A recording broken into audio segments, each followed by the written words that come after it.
আসসালামু আলাইকুম।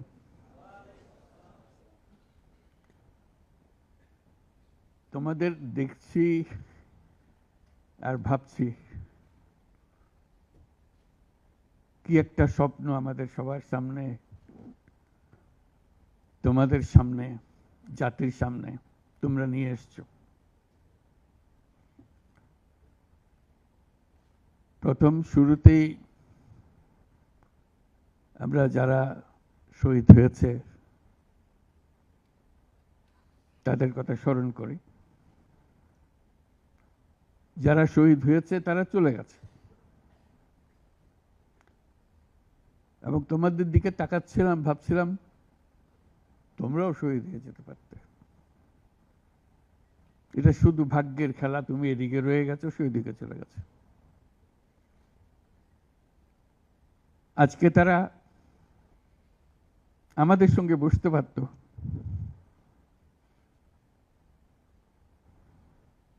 কিন্তু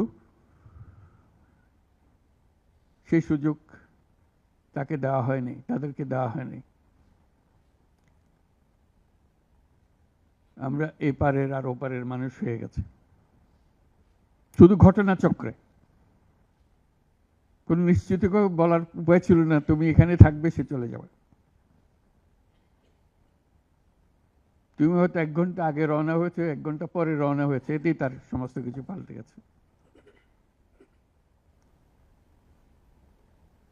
যখন হাসপাতালে যাই তাদের দেখার জন্য, তাকাতে কষ্ট হয়।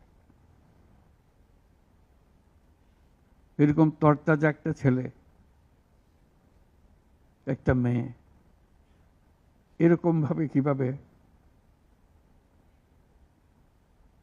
ছিন্ন বিচ্ছিন্ন হয়ে যায়। মাথার খোল চলে গেছে, এদিকে পা চলে গেছে। একজন তাজা তরুণ রংপুরে আমাকে বলল, ফুটফুটে একটা ছেলে, স্যার আমি সারা জীবন ক্রিকেট খেলতে চেয়েছিলাম, ক্রিকেটার হব।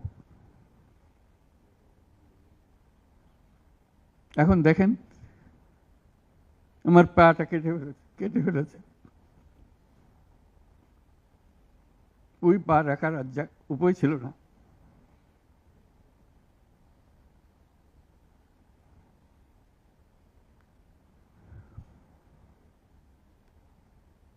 সে আমাকে জিজ্ঞেস করে, স্যার আমি ক্রিকেট খেলবো কি করে?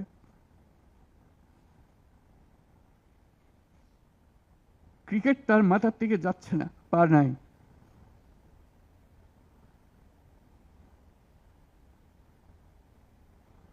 যতবার দেখি ততবার মনের সামনে প্রশ্ন জাগে। এটাই আমরা বাংলাদেশ বানিয়েছিলাম, যেহেতুগুলো তাজা প্রাণ তাদেরকে ছেড়ে চলে যেতে হয়েছে।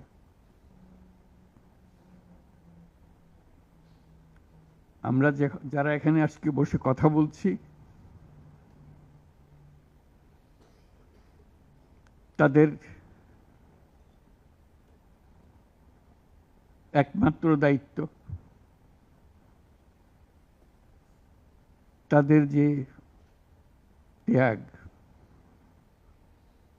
যে জীবনের বিনিময়ে তারা আমাদেরকে আজকে এখানে বসার সুযোগ দিয়েছে। তারা না গেলে আমরা আজকে এখানে বসতে পারতাম না।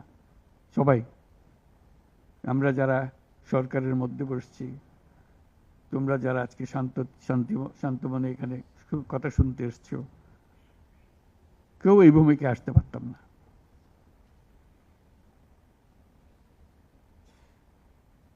কালকে একটা হাসপাতালে গেলাম, আবার সেই দৃশ্য।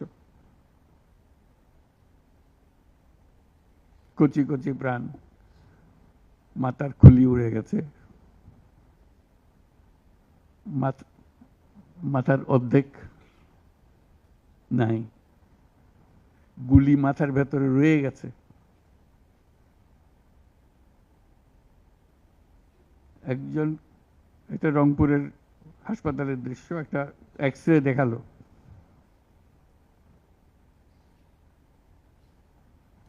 মানে দাগ, অসংখ্য ছোট ছোট ছোট ফুট ফুট ফুট ফুটে ফুটে করা ছবি। আমি বুঝতে পারতেছিলাম এটা কি দেখাচ্ছে আমাকে। আমি জিজ্ঞেস করলাম এটা কি? যেগুলো গুলি তার শরীরে এখনো রয়ে গেছে, সে বেঁচে আছে, রাবার ব্লাড।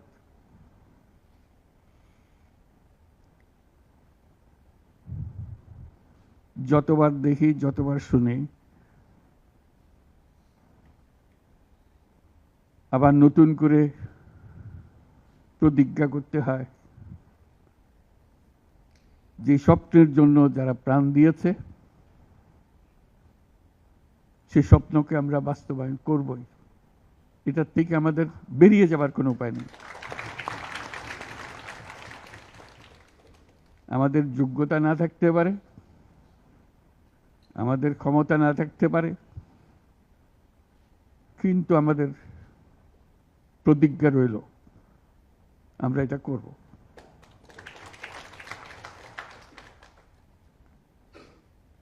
আমি খালি দেখি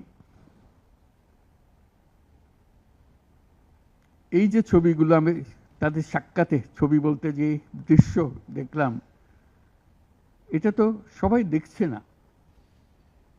যারা হাসপাতালে আসছে তারা দেখছে, প্রতিদিনের ঘটনা, একবারের ছবি না। তো মানুষকে এটা তো জানাতে হবে, বোঝাতে হবে যে কি এর পেছনে কি ছিল।